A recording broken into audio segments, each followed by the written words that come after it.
నమస్తే, welcome to non stop news. నేను కార్తిక్. నేను అనుశ్రీ. వైఎస్ జగన్ సంస్కరణలను కేంద్ర ఆర్థిక సర్వే కొనియాడింది. రైతు భరోసా కేంద్రాలపై కేంద్ర ఆర్థిక సర్వే ప్రశంసలను కురిపించింది. ఆర్బీకేల ద్వారా రైతులను వర్తకులను కనెక్ట్ చేసేలా ఈ ఫార్మ్ మార్కెట్ ప్లాట్ఫామ్ ను రూపొందించారని ప్రశంసించింది. రైతులకు అండగా ఆర్బీకేలు నిలిచాయని కేంద్ర ఆర్థిక సర్వే స్పష్టం చేసింది. రైతు భరోసా కేంద్రాలు అద్భుత ఫలితాలు ఇస్తున్నాయని సర్వేలో తెలిపింది. మహిళా సాధికారతకు జగన్ తీసుకున్న సంస్కరణలకు ప్రశంసలను కురిపించింది. 2023-24లో ఉత్పాదక రంగంలో మహిళల యాజమాన్యంలో సంస్థల వాటా పెరిగిందని ప్రశంసించింది. మహిళా కార్మిక భాగస్వామ్య రేటు కూడా అధికంగా ఉందని సర్వేలో స్పష్టమైంది. మహిళా సాధికారతకు జగన్ తీసుకున్న నిర్ణయాలపై ప్రశంసలను కురిపిస్తూ వచ్చిన ఈ సర్వే రిపోర్ట్పై పూర్తి సమాచారం కరెస్పాండెంట్ వెంకటేష్ అందిస్తారు. వెంకటేష్, కేంద్ర ప్రభుత్వం ఈ రోజు పార్లమెంట్ లో ఆర్థిక సర్వేను ప్రవేశపెట్టింది. దేశవ్యాప్తంగా ఉన్నటువంటి అనేక సక్సెస్ స్టోరీలను, సంస్కరణలను ఇందులో ప్రస్తావించింది. ప్రధానంగా ఆంధ్రప్రదేశ్ సంబంధించినంత వరకు వైఎస్ జగన్మోహన్ రెడ్డి ముఖ్యమంత్రిగా ఉన్న సమయంలో తీసుకున్నటువంటి సంస్కరణలను ప్రధానంగా ప్రస్తావించింది.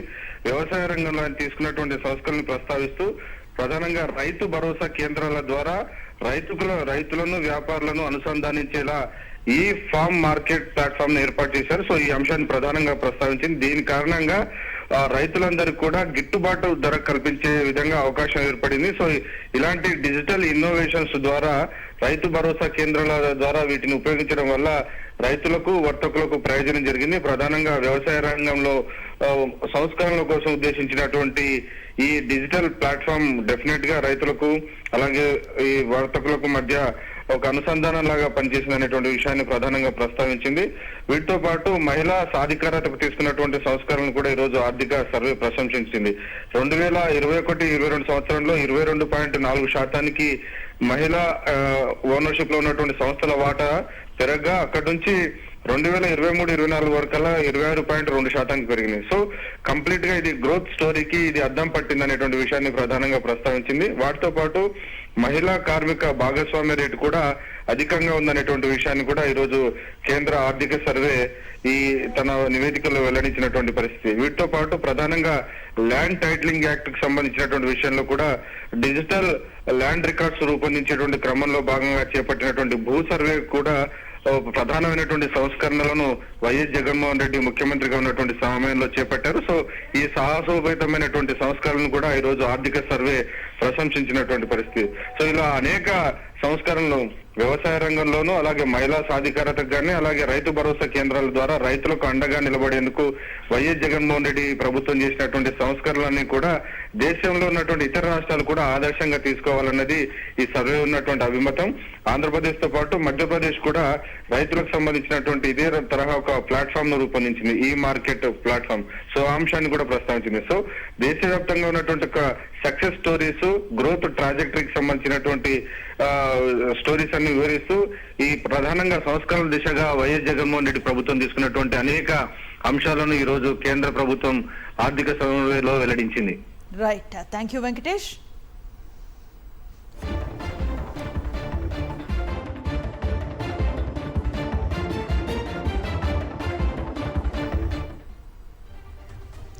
భూ రీసర్వేపై చంద్రబాబు అబద్ధాలు పార్లమెంటు సాక్షిగా బద్దలయ్యాయి. వైఎస్ జగన్ ప్రభుత్వం అమలు చేసిన సంస్కరణలను ఆర్థిక సర్వేలో ప్రత్యేకంగా ప్రశంసించింది కేంద్ర ప్రభుత్వం.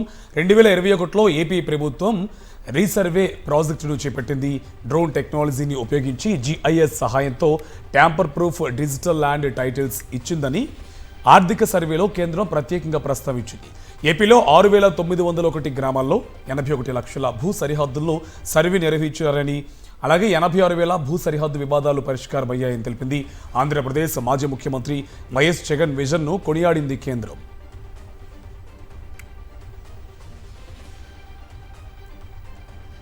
ఫోన్ ట్యాపింగ్ కేసులో విచారణకు రావాలని సిట్ ఇచ్చిన నోటీసులకు బీఆర్ఎస్ అధ్యక్షుడు కేసీఆర్ స్పందించారు. సిట్ నోటీసులకు కేసీఆర్ రిప్లై ఇచ్చారు. రేపు తాను విచారణకు రాలేనని పోలీసులకు తెలిపారు. తనను ఎర్రవెల్లిలో విచారణ చేయాలని కోరారు. మున్సిపల్ ఎన్నికలకు సంబంధించి నామినేషన్స్ కు రేపే చివరి తేదీ అయినందున విచారణకు రాలేనని చెప్పారు. మాజీ సీఎం ప్రతిపక్ష నేతగా విచారణకు పూర్తిగా సహకరిస్తానని కేసీఆర్ వెల్లడించారు. 160 CRPC కింద విచారణను ఒకే ప్రాంతంలో చేయాలన్న నిబంధనలు లేవని లేఖలో వివరించారు. భవిష్యత్తులో నోటీసులన్నింటినీ ఎర్రవల్లికే పంపాలని సిట్కు రాసిన లేఖలో కేసీఆర్ ప్రస్తావించారు.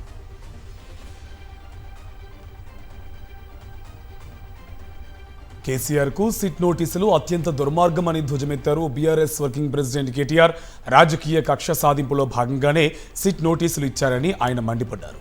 ఇది విచారణ కాదు, ప్రతీకారమని, ఇది న్యాయం కాదు, ఇది రాజకీయ దురుద్దేశమని, విచారణలతో కాదు ప్రజల తీర్పుతోనే తెలంగాణ చరిత్రను రాస్తారని ఎక్స్లో చేసిన పోస్టులో పేర్కొన్నారు కేటీఆర్. తెలంగాణ ఆత్మగౌరవాన్ని అవమానిస్తున్నారని, తెలంగాణ ప్రజలే రేవంత్ రెడ్డికి గట్టిగా బుద్ధి చెబుతారని ట్వీట్లో పేర్కొన్నారు కేటీఆర్.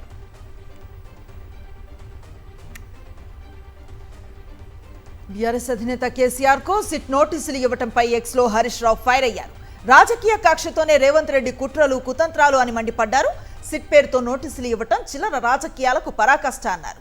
బొగ్గు కుంభకోణం మరకల నుంచి దృష్టి మళ్లించేందుకే నోటీసులని విమర్శించారు. కాంగ్రెస్ రాజకీయ వేధింపులకు భయపడే ప్రసక్తే లేదన్నారు హరీష్.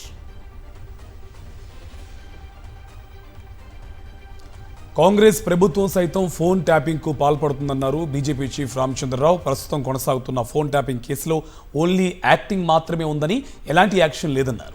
కాంగ్రెస్ బీఆర్ఎస్ రెండు పార్టీలు ఒకటేనన్నారు. ఇరువురు తెలంగాణని దోచుకుంటున్నారని మండిపడ్డారు రామచంద్రరావు. మళ్ళీ ఫోన్ ట్యాపింగ్ అన్నారు. ఫోన్ ట్యాపింగ్లో ఇంతవరకు 2 సంవత్సరాలు అయిపోయింది. ఆ ఫోన్ ట్యాపింగ్లో నోటీసులు తప్ప ఎంత యాక్షన్ లేదు. ఏం చేస్తున్నారు? నోటీసులు ఇస్తూనే ఉన్నారు, పబ్లిసిటీ వస్తున్నది, ఏదో మాట్లాడతాం, చేస్తారు, పోతారు. ఇద్దరు దోస్తులు కాబట్టి ఏదో చేస్తారు. అంతా కొనసాగుతున్నది విషయాలు చెప్తా ఉన్నాను. ఒక పోలీసు మీద ఒక ఏజెన్సీలో ఆ ప్రభుత్వం ఉన్నప్పుడు ఫోన్ ట్యాపింగ్ చేశారని చెప్పేసి ఇప్పుడు ఈ ప్రభుత్వం చేయట్లేదని నమ్మకమా? ఈ ప్రభుత్వం కూడా చేస్తున్నది ఫోన్ ట్యాపింగు. ఈ ఫోన్ ట్యాపింగ్లు చేస్తే తప్పుడు కేసులు బనాయిస్తున్నారు దాని ద్వారా. కాబట్టి ఈ 2 ప్రభుత్వాలు, కాంగ్రెస్ బీఆర్ఎస్ రెండు కూడా ఒకటే. వైఎస్ఆర్సీపీ మాజీ ఎమ్మెల్యే చెవిరెడ్డి భాస్కర్ రెడ్డి విజయవాడ జైలు నుంచి విడుదలయ్యారు. చంద్రబాబు పాలనలో అక్రమ కేసులు సహజమే అన్నారు చెవిరెడ్డి. చంద్రబాబు ఎప్పుడు ముఖ్యమంత్రి అయినా తనకు జైలు జీవితం తప్పదని ఆవేదన వ్యక్తం చేశారు. గతంలో చంద్రబాబు తనపై 72 అక్రమ కేసులను బనాయించారని చెప్పారు. అవమానాలు, వేధింపులకు భయపడే ప్రసక్తే లేదని, అన్నింటికీ కాలమే సమాధానం చెప్తుందన్నారు చెవిరెడ్డి భాస్కర్ రెడ్డి.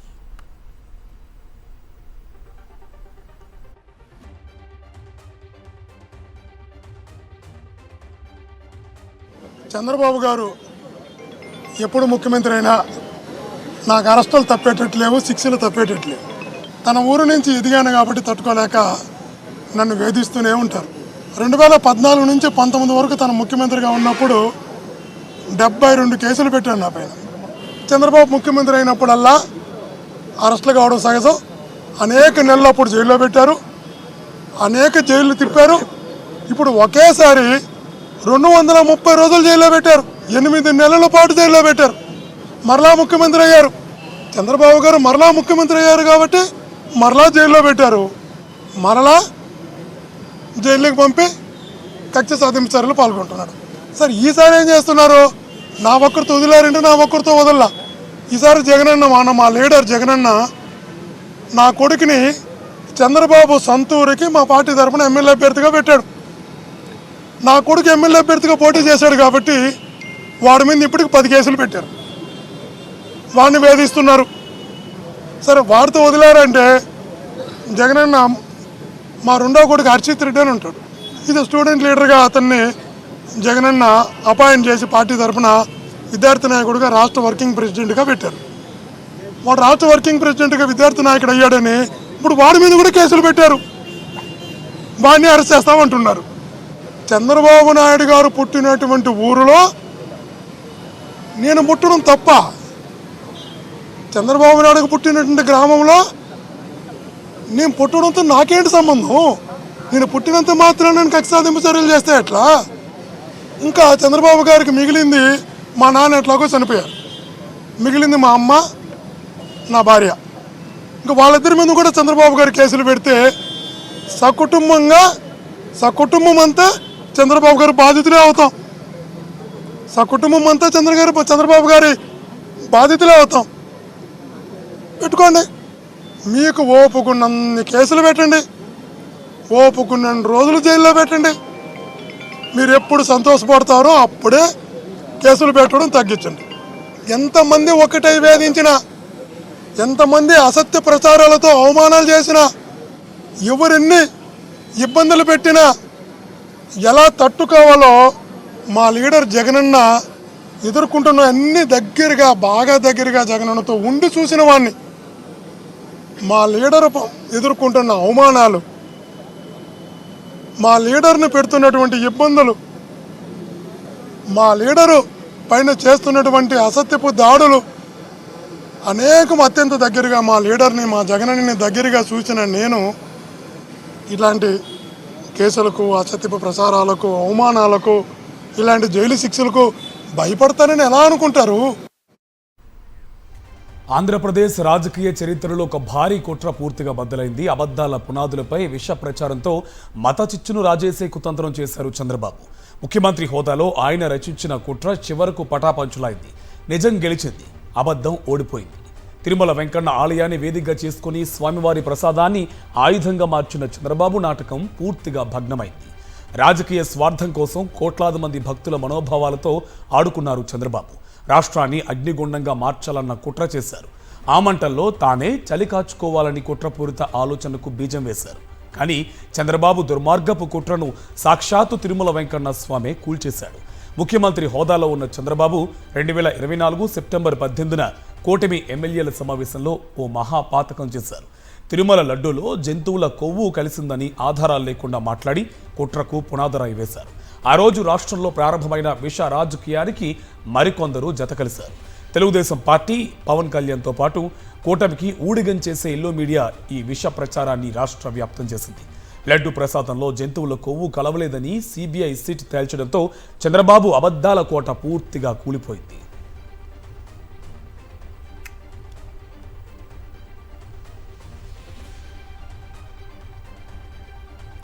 తిరుమల లడ్డూ విషయంలో వాస్తవాలు బయటపడుతున్నాయన్నారు రాజ్యసభ ఎంపీ వైవి సుబ్బారెడ్డి. లడ్డూలో జంతువుల కొవ్వు కలవలేదని సిబిఐ రిపోర్టు ఇచ్చిందన్నారు. సిట్పై తమకు నమ్మకం లేకనే సిబిఐ విచారణ కోరామని గుర్తు చేశారు. సిబిఐ రిపోర్టుతో చంద్రబాబు చెప్పేవన్నీ అబద్ధాలేనని తేలిపోయిందన్నారు. టీడీపీ మాత్రం విష ప్రచారం మానుకోవటం లేదని మండిపడ్డారు. దాంట్లో జంతు కొవ్వు అయితే లేదని చెప్పి చాలా స్పష్టంగా చెప్పడం జరిగింది. అదే సిట్ షార్ట్షీట్ ఫైల్ చేసిన రిపోర్ట్లో జూలైలో ఏదైతే చంద్రబాబు నాయుడు గారు జంతు కొవ్వు కలిసిన గీని వైసీపీ హయాంలో సప్లై చేశారు అని ఏదైతే జూలైలో వచ్చిన గీ శాంపిల్స్లో ఉంది అని చెప్పారో అది అల్టిమేట్గా నిన్న ఫైల్ చేసిన ఛార్జ్షీట్లో కూడా ఆ 4 ట్యాంకర్స్లో కూడా జంతు కొవ్వు లేదని రిపోర్ట్ వచ్చిందని ఛార్జ్షీట్లో మెన్షన్ చేశారు.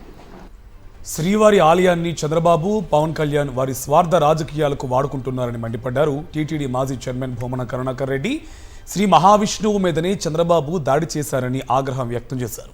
చంద్రబాబు మహాకుట్రను సిబిఐ పటాపంచులు చేసిందన్నారు. తిరుమల లడ్డూలో జంతువుల కొవ్వు కలిసిందని అసత్య ప్రచారాలు చేసిన చంద్రబాబు పాప పరిహారానికి గుండు కొట్టించుకోవాలని సూచించారు. పవన్ అమరావతి నుంచి తిరుపతి వరకు రోడ్లు కడగాలని భూమన డిమాండ్ చేశారు. ఆయన మీటింగులో మంత్రులు ఇంకా సార్ అనిమల్ ఫ్యాట్ కలిపినారు సార్, అదే సిట్టు నివేదిక ఇచ్చింది సార్ అని కూడా మాట్లాడుతున్నారు. దాన్ని సరిగ్గా గట్టిగా ఎదుర్కోండి, సోషల్ మీడియాలో వైసీపీ తీవ్రంగా దాడి చేస్తున్నది అని. మేము దాడి చేయటం లేదు. 140 కోట్ల మంది హిందువులు అత్యంత భక్తి శ్రద్ధలతో దర్శించుకునేటువంటి వెంకటేశ్వర స్వామి ఆలయాన్ని తన స్వార్థం కోసమని వాడినటువంటి వ్యక్తి చంద్రబాబు నాయుడు. చంద్రబాబు అండ్ కో కుట్రలు బట్టబయలయ్యాయి అన్నారు మాజీ మంత్రి ఆర్కే రోజా. ఎల్లో మీడియా ప్రచారం అంతా అబద్ధమని తేలిపోయిందన్నారు. రాజకీయ లబ్ధి కోసం తిరుమల పవిత్రతను దెబ్బతీస్తున్నారని, సనాతన ధర్మం ముసుగులో పవన్ డ్రామాలాడుతున్నారని ఆగ్రహాన్ని వ్యక్తం చేశారు ఆర్కే రోజా. చంద్రబాబు నాయుడు చెప్పిన ప్రాయశ్చిత్తం కోసం చేసిన ఆ అబద్ధపు ప్రచారానికి ప్రాయశ్చిత్తం కోసం దుర్గమ్మ టెంపుల్ మెట్లు కడిగావే, మరి ఈరోజు నువ్వు చంద్రబాబు నాయుడు చెప్పింది పచ్చి అబద్ధం. ఆ నెయ్యిలో జంతు కొవ్వు కానీ, పంది కొవ్వు కానీ, ఫిష్ ఆయిల్ కానీ కలవలేదు అని చెప్పి సాక్షాత్తు సిబిఐ రిపోర్ట్ కోర్టుకి ఇచ్చింది కదా. మరి ఇప్పుడు ఏం గడుగుతారు, ఎక్కడ గడుగుతారు? పవన్ కళ్యాణ్ చెప్పాలి. ఆడవాళ్ళ జీవితాలని నాశనం చేసే వీళ్ళు ఆడవాళ్ళకి అబార్షన్లు చేసి వాళ్ళని రోడ్డు మీద పడేసిన వీళ్ళు సనాతన ధర్ములు, వీళ్ళు జగన్మోహన్ రెడ్డి గారి గురించి మాట్లాడే వ్యక్తులు అని అడుగుతున్నా. తిరుమల లడ్డూపై దుష్ప్రచారం చేసిన చంద్రబాబు, పవన్ కళ్యాణ్కు దేవుడు మంచి బుద్ధి ప్రసాదించాలని కోరుతూ డాక్టర్ బిఆర్ అంబేద్కర్ కోనసీమ జిల్లా రావులపాలెంలోని శ్రీ వెంకటేశ్వర స్వామి ఆలయంలో వైఎస్ఆర్సీపీ నేతలు పూజలు చేశారు. పార్టీ జిల్లా అధ్యక్షుడు చెర్ల జగ్గిరెడ్డి ఆధ్వర్యంలో ఆలయం లోపల పూజలు నిర్వహించడంతో పాటు వెలుపల కొబ్బరికాయలు కొట్టారు. చంద్రబాబు, పవన్ కళ్యాణ్లు డైవర్షన్ పాలిటిక్స్లో భాగంగా దేవదేవుడి మహాప్రసాదంపై చేసిన దుష్ప్రచారం సిబిఐ రిపోర్టు ద్వారా పటాపంచలు అయ్యిందన్నారు. కోట్లాది భక్తుల మనోభావాలు దెబ్బతినే విధంగా వ్యవహరించిన కూటమి నేతలు ఇకనైనా బుద్ధి తెచ్చుకోవాలని హితవు పలికారు.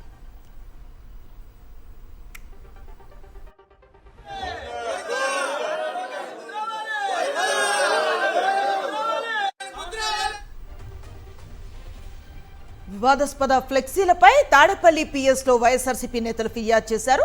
భక్తుల మనోభావాలు దెబ్బతినేలా టీడీపీ ఫ్లెక్సీలను ఏర్పాటు చేసింది. తిరుమల లడ్డూలో కల్తీ అంటూ పలు చోట్ల ఫ్లెక్సీలు పెట్టించారు టీడీపీ నేతలు. సుప్రీంకోర్టు హెచ్చరికలను కూడా బేఖాతరు చేశారు కూటమి నేతలు. దీనిపై చర్యలు తీసుకోవాలంటూ ఫిర్యాదులో పేర్కొన్నారు వైఎస్ఆర్సీపీ నేతలు.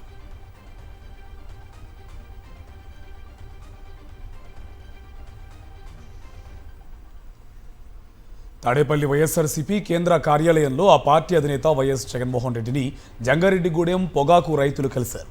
కేంద్ర ప్రభుత్వం విధించిన అధిక ఎక్సైజ్ డ్యూటీ, జీఎస్టీలతో తీవ్ర ఇబ్బందులు పడుతున్నామన్నారు రైతులు. దీంతో పొగాకుకు డిమాండ్ తగ్గి ధరలు పడిపోతాయని వైఎస్ జగన్ దృష్టికి తెచ్చారు. పొగాకు రైతుల సమస్యలపై కేంద్రం దృష్టికి తీసుకువెళ్తామన్నారు. ఈ సమస్యలను పార్లమెంటులో వైఎస్ఆర్సీపీ ఎంపీలు చర్చిస్తారని రైతులకు హామీ ఇచ్చారు వైఎస్ జగన్. ఇక వైఎస్ జగన్ను కలిసిన వారిలో చింతలపూడి పార్టీ ఇన్ఛార్జ్ కంభం విజయరాజు, పొగాకు రైతు సంఘం నేతలు ఉన్నారు. వైఎస్ఆర్సీపీ అధినేత వైఎస్ జగన్మోహన్ రెడ్డిని ఖమ్మం జిల్లా వైఎస్ఆర్సీపీ అభిమానులు కలిశారు. ఇటీవల వైఎస్ జగన్ పుట్టినరోజు సందర్భంగా ఖమ్మంలో భారీ ర్యాలీ నిర్వహించారన్న కారణంతో ఏకంగా 11 మంది వైఎస్ఆర్సీపీ అభిమానులపై క్రిమినల్ కేసులు పెట్టి అందులో 8 మందిని 13 రోజుల పాటు రిమాండ్కు పంపిన వైనాన్ని అభిమానులు వైఎస్ జగన్ను కలిసి వివరించారు. తమపై పోలీసులు క్రిమినల్ కేసులు పెట్టి నాన్ బెయిలబుల్ సెక్షన్లతో జైలుకు పంపారని అభిమానులు ఆవేదన వ్యక్తం చేశారు. తెలంగాణలో వైఎస్ఆర్సీపీ అభిమానులు, కార్యకర్తలు, క్యాడర్ ఎవరూ ఆందోళన చెందాల్సిన అవసరం లేదని వైఎస్ జగన్ భరోసా ఇచ్చారు. పార్టీ క్యాడర్కు అవసరమైన న్యాయ సహాయాన్ని అందించేందుకు పార్టీ లీగల్ సెల్ అందుబాటులో ఉంటుందని హామీ ఇచ్చారు. విశాఖలోని గీతం యూనివర్సిటీ భూములను వైఎస్ఆర్సీపీ నేతలు పరిశీలించారు. ఋషికొండ వెంకటేశ్వర స్వామి దేవాలయం నుంచి గీతం యూనివర్సిటీ వరకు నేతలు పాదయాత్రగా వెళ్లారు. పాదయాత్రలో శాసన మండలి ప్రతిపక్ష నేత బొత్స సత్యనారాయణ, రీజనల్ కోఆర్డినేటర్ కనబాబు, కేకే రాజు, మాజీ మంత్రి అమర్నాథ్, నియోజకవర్గ సమన్వయకర్తలు, కార్పొరేటర్లు, వైఎస్ఆర్సీపీ శ్రేణులు పెద్ద ఎత్తున పాల్గొన్నారు. ప్రభుత్వ భూములను కాపాడాలంటూ నినాదాలు చేశారు. గీతం భూ కబ్జాపై సిబిఐ విచారణ వేయాలంటూ డిమాండ్ చేశారు. విశాఖలో గీతం సంస్థ భూ కబ్జాపై డిప్యూటీ సీఎం పవన్ కళ్యాణ్ వైఖరి ఏంటో చెప్పాలని వైఎస్ఆర్సీపీ నేతలు డిమాండ్ చేశారు.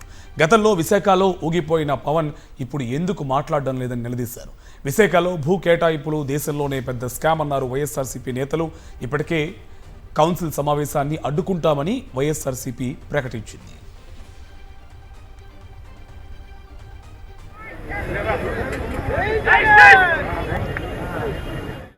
మీరు అంటారు కదా, ఈ రాష్ట్రంలోని సీనియర్ నాయకుడిని, ఒక లెజెండ్ అని చెప్పి సొల్లు కబుర్లు చెప్పుకొని మీకు వాయించుతారు కదా. ఇదేనా లెజెండ్ తాలూకా నాయకత్వం? ఇదేనా మీ పరిపాలన? ఇదేనా చెప్పండి. అడుగుతున్నాను, ఈ మాధ్యమాల్లో ఉన్న TV5 అడుగుతున్నాను, ABN అడుగుతున్నాను, ఇవాళ అడుగుతున్నాను, ఈటీవీని అడుగుతున్నాను. ఎందుకు ఈ కబ్జాన్ని మీకు టీవీలో చూపెట్టట్లేదు? ఎందుకు ఈ కబ్జాన్ని మీ పత్రికలో రాయట్లేదు? మీకు కూడా ఇందులో భాగస్వామ్యం అవుదాం అనుకుంటున్నారా? ఇలాంటి దోపిడీలు వచ్చి ఈ సామాజిక ధర్మం కాదా?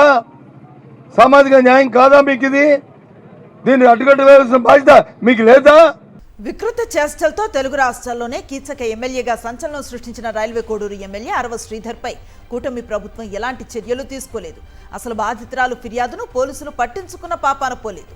దళిత మహిళను వేధించిన కేసులో ఎమ్మెల్యే శ్రీధర్పై ఇంతవరకు కేసు నమోదు కాలేదు. బాధితురాలు ఏకంగా ముఖ్యమంత్రికి ఫిర్యాదు చేసినా న్యాయం దక్కలేదు. దారుణానికి ఒడిగట్టిన తమ పార్టీకి చెందిన ఎమ్మెల్యే అరవ శ్రీధర్పై పవన్ కళ్యాణ్ కూడా ఇంతవరకు ఎలాంటి యాక్షన్ తీసుకోలేదు. పైగా పార్టీ నేతల ఆదేశాలతో అజ్ఞాతంలోకి వెళ్లిపోయారు కీచక ఎమ్మెల్యే అరవ శ్రీధర్. ఎన్డీఎస్ఏ నివేదికను కేంద్రం లోక్సభలో వెల్లడించింది. మేడిగడ్డ బ్యారేజ్కు కేంద్రం రెడ్ అలర్ట్ జారీ చేసింది. కేటగిరీ 1 ప్రమాదక డ్యాంగా మేడిగడ్డను గుర్తించింది. 2025 పోస్ట్ మాన్సూన్ తనిఖీలో తీవ్ర లోపాలున్నట్టు గుర్తించింది. మేడిగడ్డ లోపాలు సరిచేయకపోతే ప్రమాదమని హెచ్చరించింది. మేడిగడ్డ భద్రతపై తక్షణ చర్యలకు కేంద్రం ఆదేశాలు జారీ చేసింది. నివారణ చర్యలు అమలు చేయాలని తెలంగాణ సర్కార్కు సూచించింది కేంద్ర ప్రభుత్వం.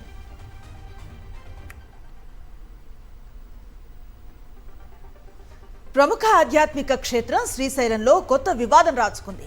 అఖిల భారత బ్రాహ్మణ కరివేశ సత్రం కాంపౌండ్ వాల్ను దేవస్థానం రెవెన్యూ విభాగం అధికారులు కూల్చివేయడం వివాదాస్పదంగా మారింది.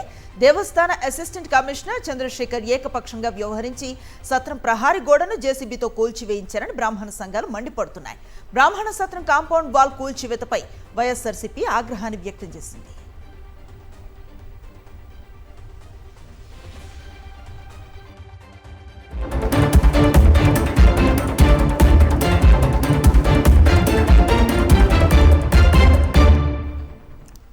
జాతీయ వార్తలు చూద్దాం. విమాన ప్రమాదంలో ప్రాణాలు కోల్పోయిన మహారాష్ట్ర ఉప ముఖ్యమంత్రి ఎన్సీపీ అధినేత అజిత్ పవార్ అంత్యక్రియలు అశ్రునయనాల మధ్య జరిగాయి.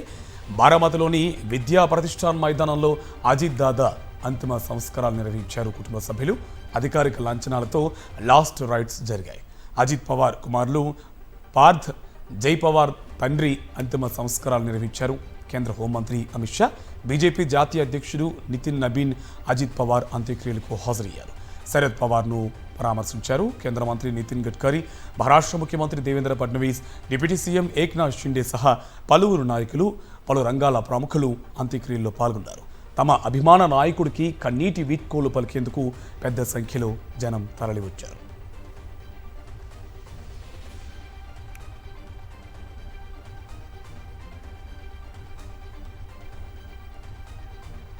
అంతకుముందు ఉదయం 9 గంటలకు అజిత్ పవార్ అంతిమ యాత్ర గడిమ ఆడిటోరియం నుంచి ప్రారంభమై విద్యా ప్రతిష్టాన్ మైదానం వరకు సాగింది. ఈ అంతిమ యాత్రలో ఎన్సీపీ నాయకులు, కార్యకర్తలు, పవార్ అభిమానులు భారీ సంఖ్యలో పాల్గొని అజిత్ దాదాకు తుది వీడ్కోలు పలికారు.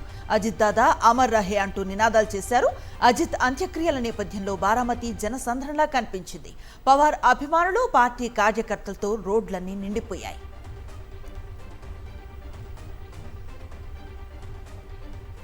మహారాష్ట్ర డిప్యూటీ సీఎం అజిత్ పవార్ ప్రయాణించిన విమానం ప్రమాద ఘటనలో దర్యాప్తు కొనసాగుతుంది.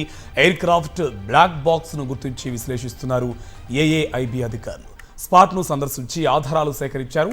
బ్లాక్ బాక్స్ను విశ్లేషించడంతో కాక్పిట్లో పైలట్ల చివరి సంభాషణ బయటకు వచ్చింది. వారు ఆ ప్రమాదాన్ని చివరి క్షణంలో గుర్తించారు. ప్రమాదాన్ని గమనించిన వెంటనే ఓహ్ షిట్ అన్నట్టుగా పైలట్ మాటలు రికార్డ్ అయ్యాయి. ఇక అజిత్ పవార్ విమాన ప్రమాదానికి సంబంధించి కొత్త విషయాలు బయటకు వస్తున్నాయి. అజిత్ ప్రయాణించిన విమానంలో శాటిలైట్ ఆధారిత భద్రతా వ్యవస్థ గగన్ లేకపోవచ్చని ప్రాథమిక దర్యాప్తులో సందేహాలు వ్యక్తమవుతున్నాయి. దీంతో ప్రమాదానికి ఇది కూడా ఓ కారణమై ఉండొచ్చని దర్యాప్తు అధికారులు అనుమానిస్తున్నారు.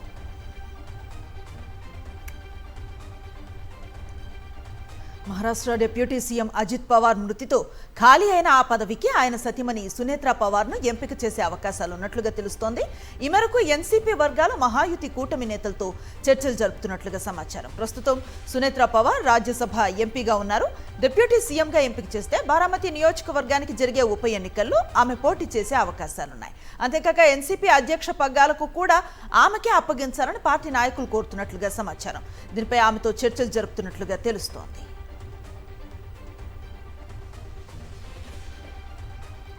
రాష్ట్రపతి భవన్ వద్ద రిపబ్లిక్ డే వేడుకల ముగింపు సంబరం ఘనంగా జరిగింది. మిలిటరీ కవాతు, సైనిక బ్యాండ్లతో స్వదేశీ బీటింగ్ రీట్రీట్ అదరహో అనిపించింది. వందే మాతరానికి 150 ఏళ్లు పూర్తయిన సందర్భంగా ఈ గీతాన్ని ప్రత్యేకంగా ఆలపించారు. రాష్ట్రపతి ద్రౌపది ముర్ము, ప్రధాని మోదీ ఈ కార్యక్రమంలో పాల్గొన్నారు. ఇండియన్ మెలోడీస్ను ఆస్వాదించారు.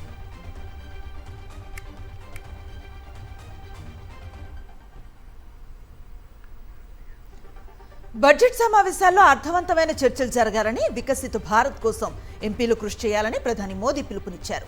అభివృద్ధిపై సలహాలు, సూచనలు ఇస్తే స్వీకరిస్తామని, సరికొత్త ఆలోచనలకు ప్రాధాన్యతనిస్తామని తెలిపారు. బడ్జెట్ సెషన్కు ముందు పార్లమెంట్ ఆవరణలో ప్రధాని మోదీ మాట్లాడారు. రాష్ట్రపతి ప్రసంగం ప్రజల ఆత్మవిశ్వాసాన్ని ప్రతిబింబించిందన్నారు. వికాసానికి నూతన సంస్కరణలు అవసరమని పేర్కొన్నారు. తమిళనాడు అసెంబ్లీ ఎన్నికలు సమీపిస్తున్న వేళ అన్నాడీఎంకేలో మళ్లీ పన్నీర్ సెల్వం వర్సెస్ పళనిస్వామి వివాదం తెరపైకొచ్చింది. అన్నాడీఎంకేలోని తిరిగి వచ్చేందుకు సుముఖత వ్యక్తం చేశారు ఓపీఎస్. జనరల్ సెక్రటరీగా ఉన్న పళనిస్వామి అంగీకరిస్తే పార్టీలోకి రావడానికి సిద్ధమన్నారు. అయితే ఓపీఎస్కు షాక్ ఇచ్చారు ఈపీఎస్. పన్నీర్ సెల్వానికి అన్నాడీఎంకేలో స్థానం లేదని స్పష్టం చేశారు. ఆయన్ను తిరిగి పార్టీలో చేర్చుకునే అవకాశం లేదని తేల్చేశారు.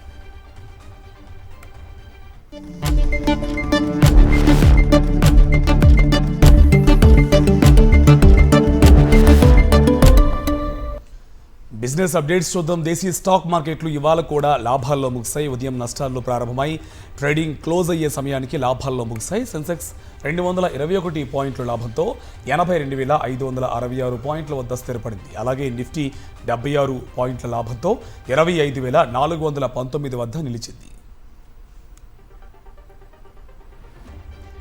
దేశీయంగా బంగారం, వెండి ధరలు మరింత వేగంగా పరుగులు పెడుతున్నాయి. బంగారం ధర దాదాపు 2 లక్షల రూపాయలకు చేరువ కాగా, వెండి ధర ఫ్యూచర్స్ మార్కెట్లో ఏకంగా 4 లక్షల రూపాయలు దాటి ఆల్ టైమ్ గరిష్టానికి చేరుకుంది. ఇవాళ ఉదయం 24 క్యారెట్ల 10 గ్రాముల బంగారం ధర 1,85,000 రూపాయలు దాటింది. అలాగే కిలో వెండి ధర ఏకంగా 21,000 రూపాయలకు పైగా పెరగడంతో అది 4 లక్షల మార్కం దాటేసింది. కిలో వెండి ధర 4,25,000కు చేరుకుని సరికొత్త జీవనకాల గరిష్టాన్ని తాకింది.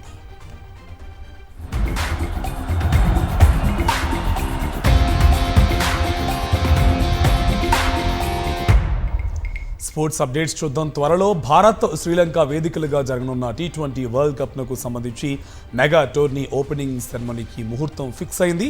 టోర్నీ ప్రారంభ వేదిక తేదీని నిర్ణయించింది ఐసీసీ. టోర్నీ ప్రారంభమయ్యే ఫిబ్రవరి 7వ తేదీనే ముంబైలోని వాఖండే స్టేడియంలో ప్రారంభోత్సవ వేడుకలు ఘనంగా జరగనున్నాయి.